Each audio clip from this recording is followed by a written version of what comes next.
The owners of this house have just been charged for heating the sky because they're one of thousands of households who still haven't insulated their loft. Oh, no, that's all I need. If your loft isn't insulated... An extract from a Department of Energy campaign to encourage the use of thermal insulation in houses. And we're going to look at the mathematics of the problem. Cut down on waste. Insulate your home completely. The mathematical model for thermal insulation that we'll be using is a simple one.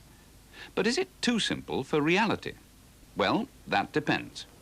A great deal of research work into thermal insulation properties of building materials is being done, as here at Salford University. In charge of this particular work is Dr. Audrey Stooks. We are in fact carrying out two experiments at the moment. We have one roof laboratory in which we are trying to investigate the performance of roof insulations, particularly fibrous ones, and as a function of speed, airspeed, over the surface of the insulation. This work is being supported and done for the Building Research Establishment. In a second experiment, we are examining wall insulation, particularly polymers, and in this experiment, we're particularly keen to see if there is any effect upon moisture within the structure. Before we go into these projects any further and discuss the mathematical modeling, let's first remind ourselves of the way in which energy transfer by heating occurs. Conduction, the main way in which heating transfers energy through a solid. Convection, which transfers energy in fluids. Fluid circulates because of differing densities. The cooler, more dense, sinking, and the warmer, less dense, rising.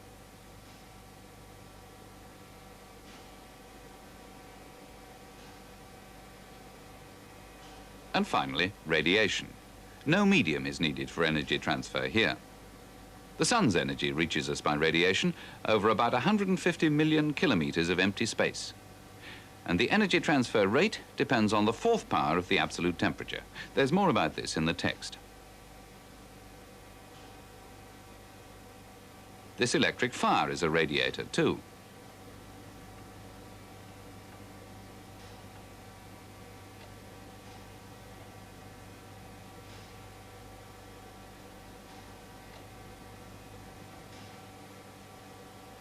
The match demonstrates that energy is being emitted via the reflector.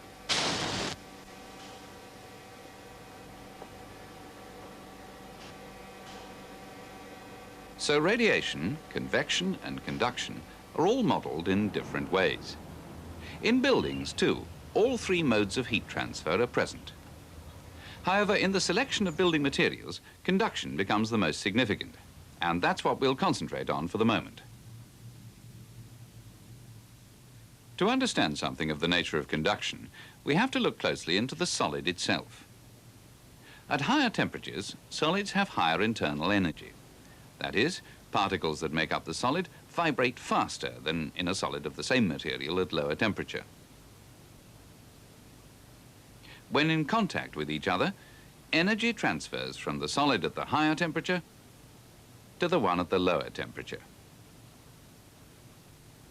until both are at some intermediate temperature. What's more, the ease with which the energy is transferred depends on the material. Suppose we take the same area of copper, steel and brick. Then the copper conducts 200 times as much energy per second as the brick.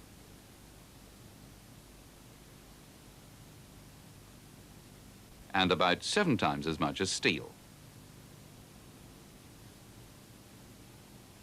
And furthermore, conduction through expanded polystyrene is about 15,000 times less than through copper.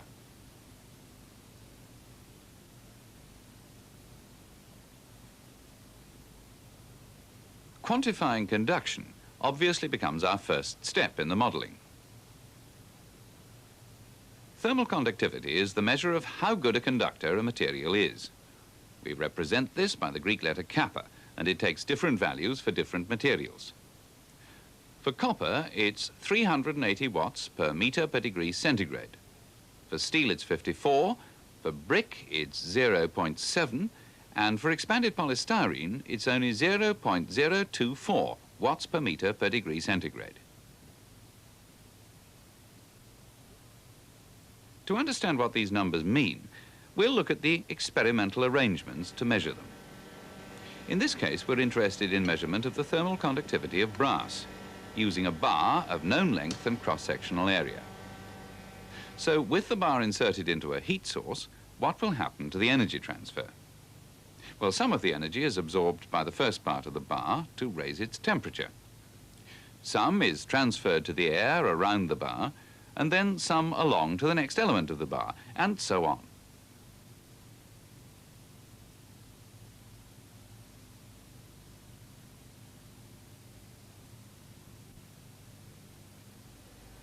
To ensure that all the energy from the source is transferred along the bar itself is set into an insulating sleeve made of expanded polystyrene. And why should we want to do that? Well, in this case, we want to investigate thermal conductivity of brass. The conductivity of polystyrene is very small when compared with that of brass.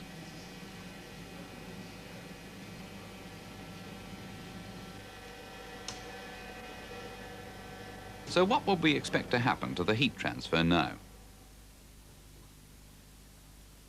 Energy transfer will be in one direction through the brass. This is known as one-dimensional heat transfer. One-dimensional heat transfer is one very important part of the modelling we're going to use. So now let's look closely at the experimental arrangement again.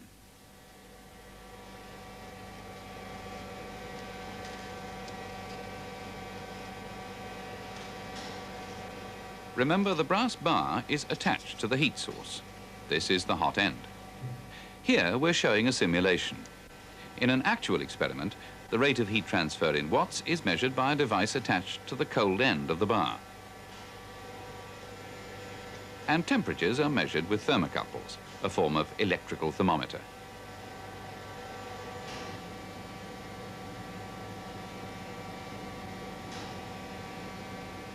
The thermocouples are arranged at equal intervals along the length of the bar. This is to measure the way in which the temperature changes with length.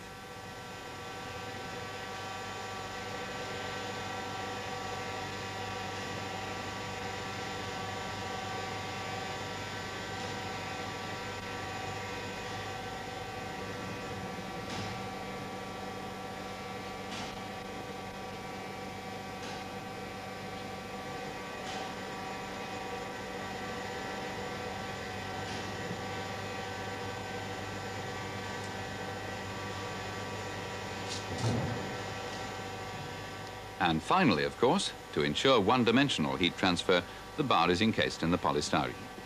So now, all the heat transfer from the hot end would be along the length of the bar.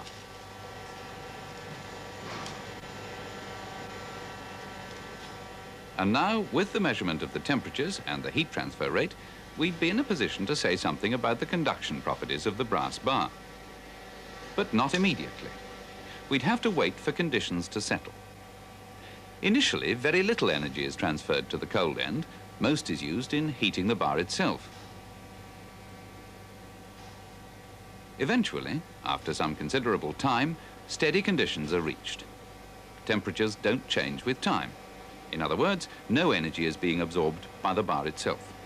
All of it is being transferred along its length from the hot end to the cold end. Conditions have now settled down. We call this the steady state, the second component of our heat transfer model.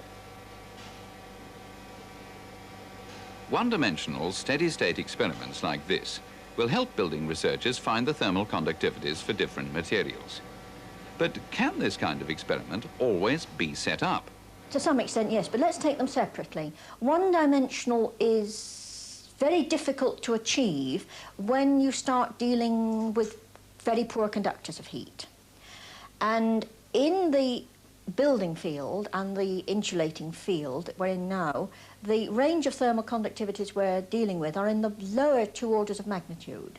So once you start having a sample which is a finite size, you tend to get heat flowing out through the edges. And we want all our heat to flow perpendicular to the cross-sectional area if we're to achieve one dimension. All calculations for the thermal performance of buildings are done in the steady state to evaluate the insulation properties. One only brings the time dependency in if one is working in terms of the thermal response of buildings, which is really a completely separate problem. But how does this steady-state experiment lead to the evaluation of thermal conductivity?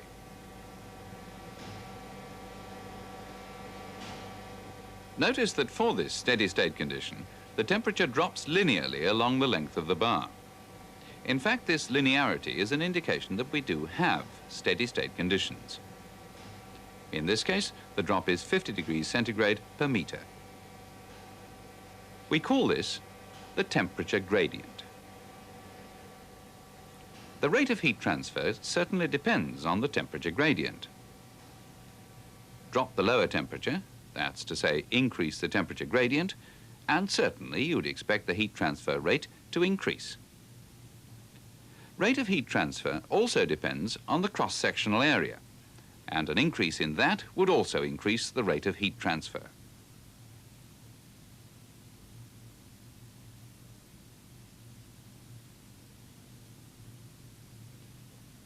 So rate of heat transfer, Q, is proportional to area, and also to the temperature gradient. So Q is proportional to A times d theta by dx.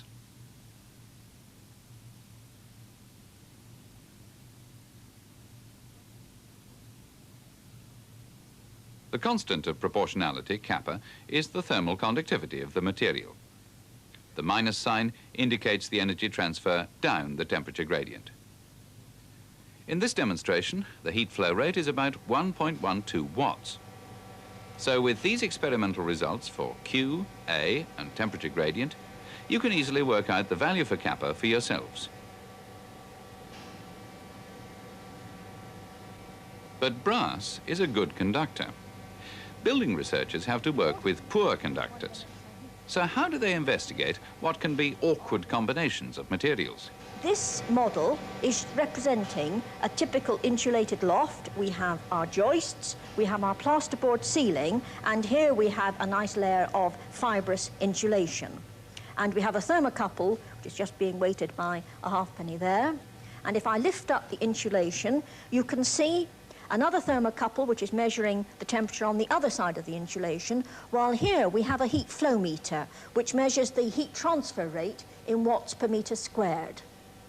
Now, if you look at this insulation, you will see that it's in fact an awful lot of air spaces in it. All insulating materials have a lot of air in them, and in fact the heat is transferred through this material in various ways.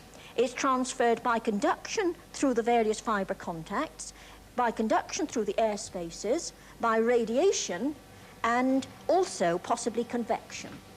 So when we measure the thermal conductivity in this situation, we're really measuring an effective thermal conductivity, which is bringing in all the heat transfer mechanisms that might be involved. So in practice, the researchers calculate the effective thermal conductivity.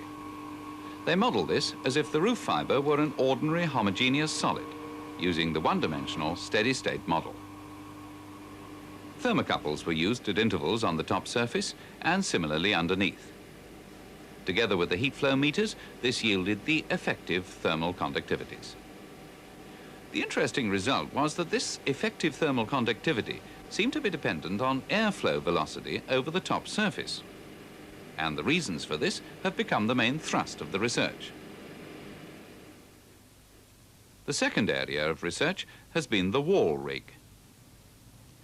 To achieve steady-state conditions, both sides of the wall are held at controlled temperatures, the lower temperature being achieved by using a refrigerated room. But the heat could escape in all directions. To identify the effective conductivity of the materials under research, they have to be sure they're measuring where the flow is one-dimensional. What we do is we try and make sure we have a large area which is several times larger in cross-section than it is in thickness, and then only monitor over a limited part of that.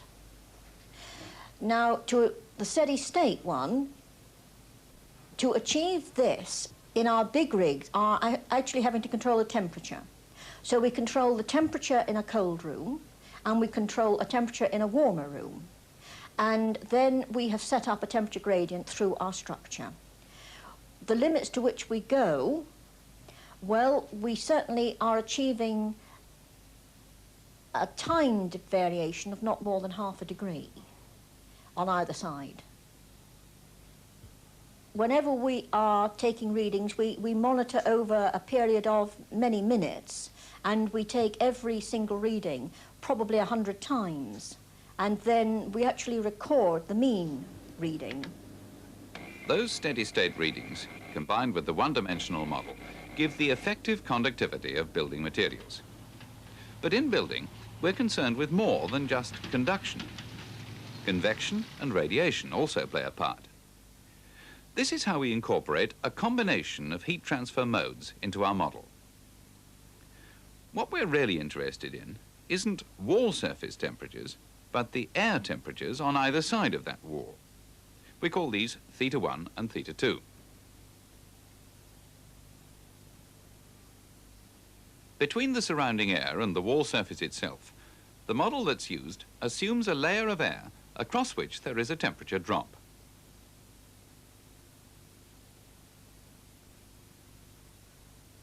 So, considering 1 meter squared of wall, there's a temperature drop across the layer from the room air temperature to the wall surface. Then there's a temperature drop across the wall, depending on its thickness and effective thermal conductivity. And then, on the outside, there's a further temperature drop across the air layer.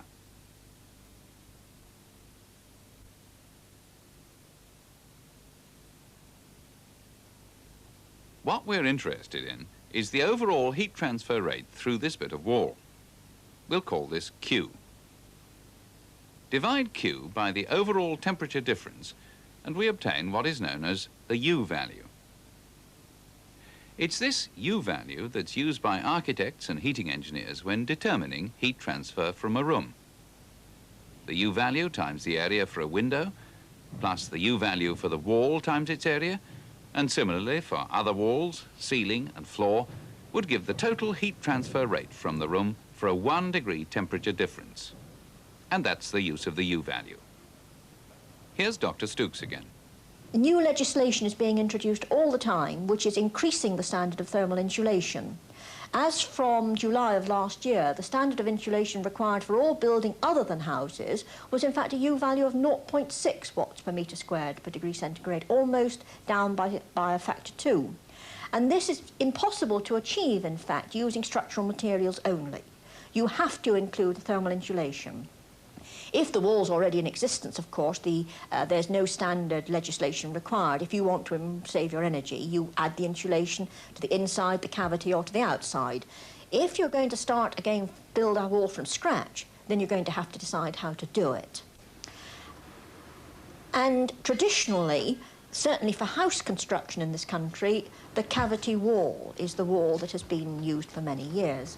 And to try and maintain the cavity but still have an insulated wall without adding insulation either to the inside surface or the outside surface, a new type of concrete block has been designed which has slots in it, and insulation is then incorporated within these slots. At the moment they are tending to use a polymer-filled slot.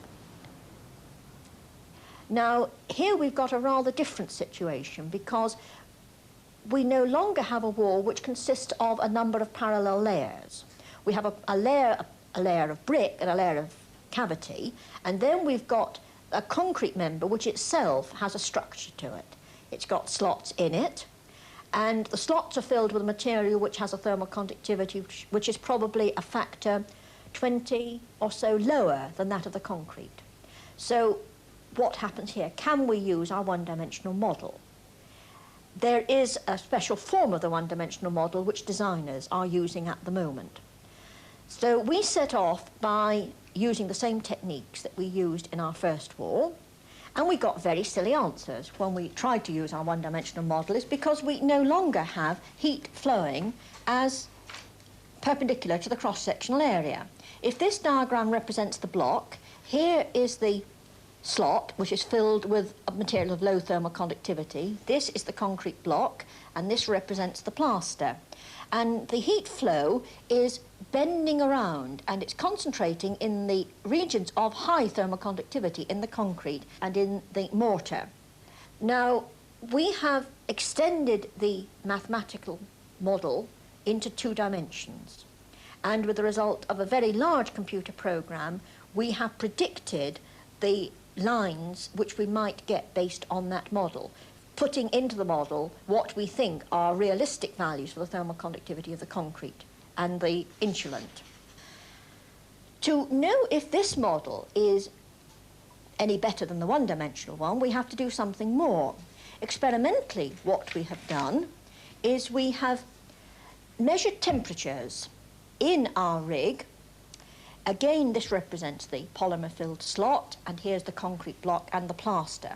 And these lines represent not lines of heat flow, but isothermals, lines of equal temperature. And in our rig, we have actually measured the temperature at the plaster air interface, where the plaster meets the concrete, where the concrete meets the polymer, across the polymer, where the polymer meets the block again, and where the concrete block here meets the cavity. And we have adjusted in our model values of the thermal conductivity of the polymer and the concrete until they matched the temperatures we were actually measuring. Well, we're now producing realistic data using the model for the thermal conductivities of both the polymer and the concrete. But more than that, we're able to actually measure the thermal resistance of the whole wall and its U value. This is of very great practical importance to architects, designers of products such as the concrete block, because if this sort of wall is going to become commonly used in practice, and they are going to meet the standards which are required by law, which is 0.6 watts per metre squared per degree centigrade for all buildings other than houses, and I think very soon will be that for houses as well, it is important that the architects and the designers can simply calculate with reasonable accuracy the way their block is performing. The experiments on the wall and our very sophisticated calculations indicate that the simple method of one-dimensional model which they are using at the moment are producing results which are low by about 25%, so that the effect on the energy consumption of a house would be very large with inaccuracies as big as this. But it would be quite unrealistic to require architects or manufacturers to do calculations of the sort we've been doing here. And what we hope might come out of this is a much simpler model using perhaps a combination of one-dimensional heat flows through various parts of the block, which would produce a result very similar to the result which not only the more sophisticated mathematics do, but which our experiments are showing happens in practice.